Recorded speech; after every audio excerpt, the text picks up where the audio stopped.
You know, sometimes, you know, I give someone advice, and I'll be like, look, I would rather not even have to give you this advice. I wish that I didn't have to give you this advice. But I feel that I have to. Even though it hurts me to get, I don't like going and advising people. But that's part of it. That's part of how you make a change. That's part of how you make a change. Okay, so you have to give this advice. So sometimes that person needs to know that you're not giving them advice because you love to give them advice. So sometimes you would go and you tell that person, look, if you weren't important to me, then I wouldn't even be here talking to you about this. If you weren't important to me, then I wouldn't even be mentioning any of this. Number 5. That you are not happy to be the one to give the advice. Again, if you feel happy that you're the one who's giving the advice, again, forget about the advice. Forget about the advice. Don't even bother with it. There was, subhanAllah, I was at Salah once at the mission. And actually this was the same brother Muhammad that I was telling you guys about earlier, that I was with him in Salah. And we sat there and the Imam was reciting and he stopped on an ayah and he couldn't remember the ayah. And he couldn't remember the ayah and he sat there and he stopped. And he stopped. And it was a long time. And apparently nobody behind him must have known this ayah. Because nobody's saying anything. And he's sitting there, and I'm figuring, okay, eventually he's just going to go into ruku'. And he just waited for a long time.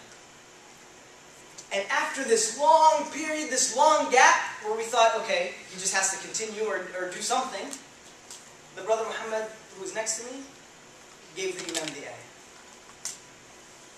was like, subhanAllah, he waited that long to give the Imam the ayah? He waited that long. Most people, if the Imam stutters on something, they'll be like, oh, and tell them what the ayah is. I was like, subhanAllah, why did you wait so long to give the ayah? And this is like how we give advice. So you don't love to give advice. You don't love to correct people. You don't love to correct people.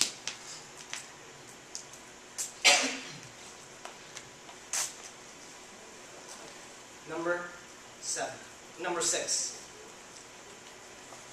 When you advise someone, you pick the best things to advise them on. If there are several things that someone is doing wrong, don't advise them on the least important. Advise them on the things that are critical. A man came to the Prophet ﷺ and he said, Ya Rasulullah, advise me. The Prophet ﷺ said, La taghdab. Do not what? Do not, say it louder. Do not become angry. Don't get angry. The man said, advise me. He said it again. He said, do not get angry. He said again, a third time. He said, advise me. He said, do not get angry. So many things the Prophet ﷺ could have spoken to him about. So many pieces of advice the Prophet ﷺ could have given him. The wealth of knowledge in the world is in the Prophet ﷺ. You know, if someone comes and tells you to advise them, you think of, everything that you could talk to them about. Okay? Pick the things that are important. Pick the things that are critical. Know how to fight your battles. Know how to fight your battles. When you get married, use this as a tip. If there's something in your spouse that you want to change, pick your battles. Pick the things that are important. Don't nitpick on these little things. Because that's just only going to make your marriage decline. Don't nitpick on the little things. Advise on the things that are important and that are critical to you. Number 7, and the final one, is to understand the other side. And to let them know that you understand their side. It's so different. You know, subhanAllah, I was giving a brother advice on something. And another brother had given that brother advice. The same advice. But that first brother who gave him advice just got the brother angry. He got the brother very angry. I went to him and I said, look, I know you're probably doing this because of such and such and such. He's like, yeah. I'm like, but I think you need to do such and such and such. He's like, okay. He's like, yeah. He's like, you understand me though. You understand me though. And it was so important to him that I understood his point. That I understood his angle. Just to let someone know that you don't think that they have bad intentions. That's how people will take your advice. I know you go and you tell them, you say, I know you're not doing this because of, because you have bad intentions or because of, such and such, but, and I know you're probably doing this because, you were really upset about such and such. And then you give them advice. That's how someone will be more accepting to your advice.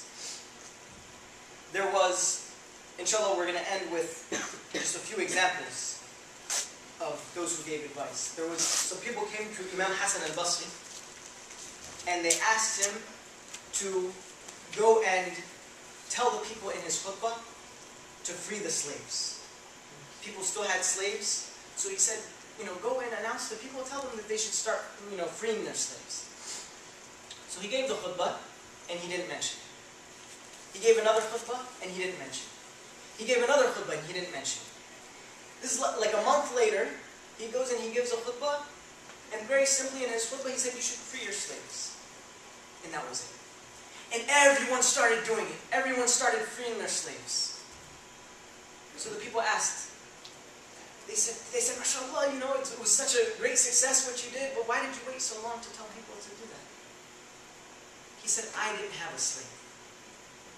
He said, so over the weeks I saved up enough money so that I could buy a slave and set him free. When I did that, I could advise people to free their slaves. So don't do things that you're not already doing yourself. SubhanAllah. That's how you can impact those around you. There was, some of the companions were in salah, and a man sneezed. And in salah, someone said to him, Yarhamkumullah, while they're sneezing. While they're praying, right after he sneezed. The companions after salah, they're like, what's wrong with you? What are you doing? The Prophet ﷺ walked over to him. And he said, Rasulullah ﷺ, the best of examples, the best teacher. He said, the Prophet ﷺ came to me and he smiled in my face. And he smiled in my face. The best of teachers, Rasulullah ﷺ. And he said that the prayer, he told this man, he said the prayer is for tasbih and the recitation of the Quran. He said, so when you are in salah, then only say from the tasbih and in the recitation of salah. This man said, Rasulullah ﷺ is his best teacher. SubhanAllah. Everyone wants to jump on him. Everyone wants to, to get on him, and yet look at the compassion of the Prophet ﷺ when he was teaching this companion. Again, so just a smile, and that was the important thing for him. It was Imam Ahmad ibn Hanbal. He said that there was a man by the name of Hatim al-Asim, and Imam Ahmad went to him, and he said to him, you are not an Arab. So Arabic isn't your native tongue. He said, and yet, you don't argue with someone or debate with somebody except that you break them down. So in Arabic, they're sitting there talking and he breaks people down. He's like, that's not even your native tongue. He says, how do you do it? He says, how do you do it? This man told Imam Ahmad, he said, I do it by three things. He says, number one, I am happy if the other person is correct. Number two, I feel sad if he makes a mistake. And number three, I guard my tongue against saying anything that may offend him. Imam Ahmad said this, he said, this man is an intelligent man. This man is an intelligent man. So again, inshallah, if we can follow these tips and feel the importance of improving ourselves first, and then improving those who are around us, then inshallah we can have a big impact on the society around us, on our loved ones, on the Muslim brothers and sisters, and inshallah that can spread. Inshallah we can make a difference. Does anyone have anything to add or any comments to it? Any crazy nasiha stories that people know? Go ahead.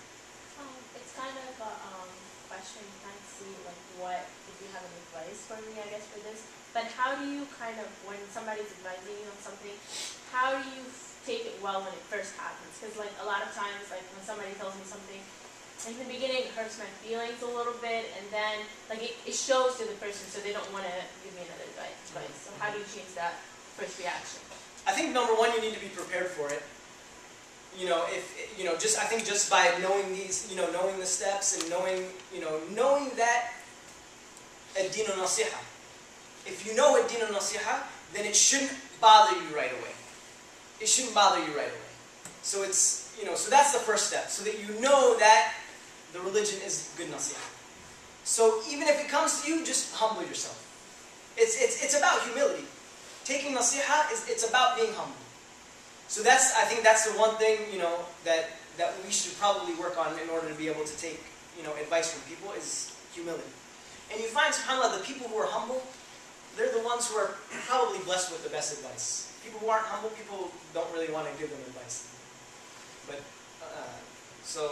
I don't know. That's kind of my thing, is just knowing that this is from the Sunnah, knowing that it's a pillar of our deen, that nasiha, and just trying to humble yourself, even though, sometimes it might be difficult to take it, but if you work on it, inshallah. What do you do if someone is giving you an advice that you know is incorrect? I usually say Jazakallah khair.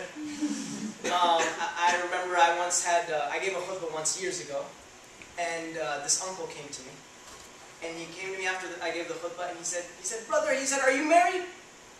I said, no, I wasn't married at the time. I said, no, I'm not married. He said, there are 3 conditions to giving a khutbah. He said, number 1, you have to be married. Number 2, you have to have made hajj. And number 3, I forget number 3, but you go ask your dad, he'll tell you. That's exactly what you told me. So obviously, the go ask your dad was probably, you're too young to be up there giving a khutbah, is probably what his thoughts were. I said, Jazakallah khair. Sometimes if the person wants to know and you want to discuss it with them, but if you discuss it with them, at least let them know that you see their side. Okay, I see where you're coming from. And, not if someone's saying something blatantly incorrect about the Quran or the Sunnah, but I see whatever, and you understand their side, and then you can explain to them your side as well. As long as it's done in a cordial way, as long as it's done sincerely. If you're sincere in your response and it's not defensive, if you're not just fighting the person back because you don't want to take advice, then inshallah they'll understand that. You'd be like, well, what I had heard? I heard that, such and such, that this is actually the real conditions of someone giving, this is what I heard. And if they're there just to argue with you, it's not worth it. Wallah alam, it's not worth it. Just take advice. I don't know. I guess sometimes when we give this ihab on that, sometimes we think we can, sometimes we feel like with this person we can be harsh, with that person we don't have to be harsh, but subhanAllah, we should always try to be as nice as possible to every single person, regardless, I guess, we say of how much they come to the masjid or whatnot. Because I remember one story, subhanAllah, once we were in the masjid and, the salah time came, and there was a shaykh once in the masjid, and salah time came, so we're all looking at him to lead the salah, right? And he's like, Reed, lead the salah. Lead the salah. You're here, I'm not going to lead the salah, right? He's like, Reed, lead the salah. Lead the salah. I'm like, you lead the salah, right? I'm not going to lead the salah. And then he gets up and makes a iqamah. So, I lead the salah. And after we find out, he didn't lead the salah because the way of how harsh people are on him in this community, and how they advise him in such a very nasty in front of everyone. And subhanAllah, you think that the sheikh, he's a sheikh, so it doesn't matter. What people say to him, subhanAllah affects everyone. That subhanAllah got to a point where the sheikh was like, subhanAllah, where he's like, how the way people treat him and the way people advise him, that he was like, I'm not going to even do the salah. So no matter who the person is, no matter how much ilm you think they have, or no matter how much, you think they're involved, or you think they want to take it harshly, you want to really, have good etiquette with every single person. Absolutely. No, alhamdulillah, jazakallah khair, that's a very good point. So again, just to be compassionate in your nasiha to everyone. You tend to think that certain people are on a certain level. Yeah. Oh, they're up here, so what's it if I give them some advice on something? They'll just take it. They'll just take it right now. A lot of times it's even the opposite way. You see that someone is more humble, and you still give them advice. One thing that's really, that I really see is the way people advise their parents. I see people are more compassionate with advising their friends than their own parents. Mom, I'm not hungry. Mom, I don't, whatever. Why can't I do this? And they get so uptight with their own mothers and their own fathers. SubhanAllah. So again, to be and it's sad that I say this, but be as compassionate with your parents as you are with your friends. Be as compassionate with your parents as you are with a guest who's in your home. If you have a guest in your home and they do something, say they knock something over and they break it, are you going to go and yell at them? Are you going to tell them that they're paying for it? Are they? No. You're going to be very compassionate with them. Oh no, don't worry about it. It's not a big deal. This is like your prize trophy, that's on your shelf. And you're fuming inside. Oh, it's not a big deal. It's cool. It's cool. But with our parents and those who are closest to us, then we become a lot more harsh. As far as nasiha goes, and now that I mentioned parents, get advice from your parents. If you really, for me, this is the #1 way to develop a good relationship with your mother and father. Even if it's something that you feel that you know better than they know, go ask them for advice. Just go get their advice. This is, parents love that. Parents love that if a child comes in and asks them for advice. If if you think your relationship with your mother or your father isn't that strong, go ask for their advice or confide with them in something. Go talk to them about something. There's so many things that we hide from our parents, and we go and we want to talk to our friends about, and we complain about to our friends, but we don't tell our parents about. And they just want to be a part of your life. They just want to be a part of your life. SubhanAllah.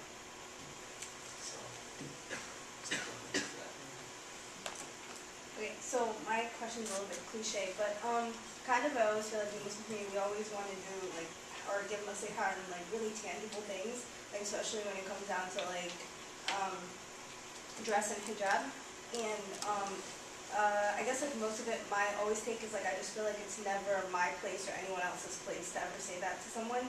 But I don't ever know am I okay? Then can I just not give advice at all? I just I just kind of feel who are you to ever say such a thing to someone that first that we haven't perfected it ourselves, and then second is you were just kind of saying the person that was praying, you don't ever know okay, it was their first time or whatever, but we always feel feel the need that's the best nasiha to give. The what is? I feel in the Muslim community that's the first nasiha you always get, how you come off your dress. Yeah. Okay. Well, I said, where your beard like that. Oh yeah. A lot of these things, it's important to give advice on stuff like this. Okay, when you question whether or not you give advice to someone on something, one thing you may want to think about is, on Yawm al-Qiyamah, are they going to wish that you gave them that advice? On the Day of Judgment, are they going to wish that you advised them on that? So you have to know the person well.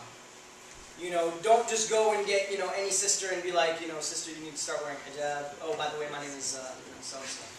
You don't do it like that. You have to know the person well, develop a relationship of trust with that person. If they have to know that you care about them. If you have a friend who knows that you care about them, and you give them advice on hijab, then they should take it. Then it's something that they should accept from you.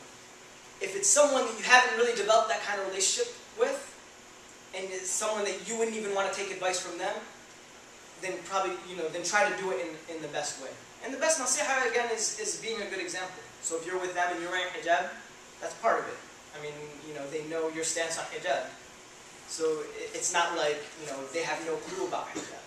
But, being a good example, I think, is the number one thing when giving nasiha. So working on yourself. But I would say give the nasiha to people you care about in a sincere way. And people who know that you care about them. So, that's all. I don't know. I was gonna say like that. I don't know. Like, sometimes you can even use like nasiha as an excuse to get to know a person. So like, if maybe you don't know a sister or whatever, and you think that it's a good idea to advise her on hijab, but you don't know her that well, or it's not. Are you talking about a brother advising a sister? No, I'm talking about. No, I'm talking about a sister advising a sister. Oh, okay.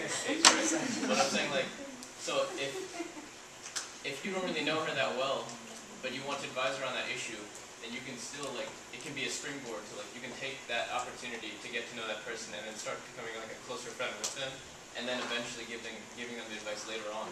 Right. Yeah, exactly. So that's not, so again, to develop the trust. Another way, in addition to that, another tactic that you may want to take, ask their advice on things.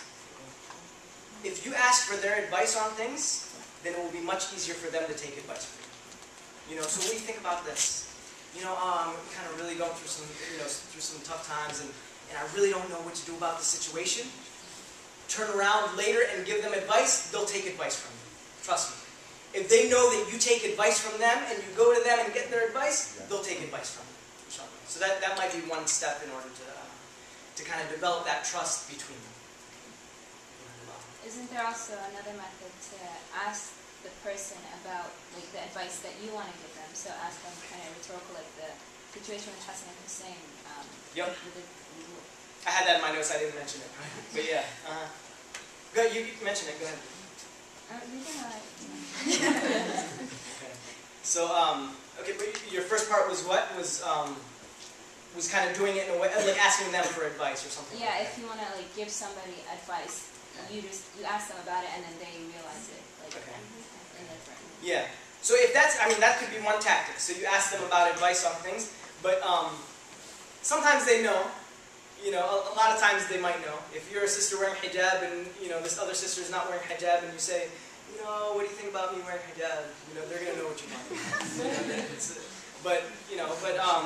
But yeah, you could do it in a tactful way. And Imam Hassan, they saw someone who's making wudu wrong. That's the story you're talking about, right? Yeah. And so they kind of came near him during, while they're making wudu, and they're talking to each other, and he said, how do you make wudu? This is the way, the Prophet ﷺ made wudu, and they're talking to each other, and this guy's like right next to them, and he's like, okay, he didn't know that, so, and then he learned the proper way of making wudu.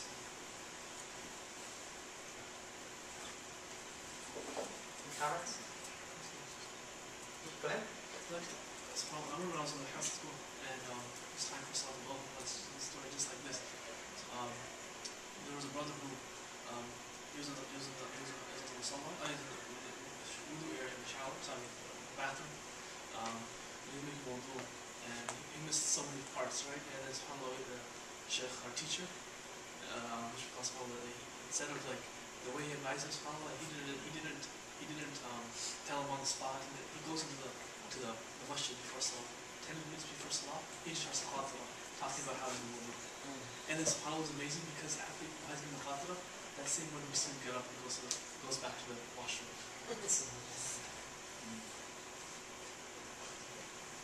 There's an imam nearby that someone was saying that he had wiped over his socks before Salah. Like he was making wudu, he wiped over his socks, and some people they saw him wipe over and they didn't think that he should wipe over the kind of socks that he has. They're the different opinions. And so he's about to lead Salah, and the people said to him, they said, we're not going to pray behind you. This is his mission, the imam of the mission. They said, we're not going to pray behind you. He said, why? He said, because we saw you making wudu, and that you were wiping over those socks. He said, would you guys wait here for a few minutes? And this is like right as they're making a qamah. He said, can you guys hold on for a few minutes? He went back in the bathroom and made a complete wudu, washing over his feet, and he went back in and let them sleep. So again, it wasn't an argument of, this is my opinion, and this is your opinion, this is my masjid, and this is the fiqh I follow, or nothing like that. Again, it's just taking advice, which is very important.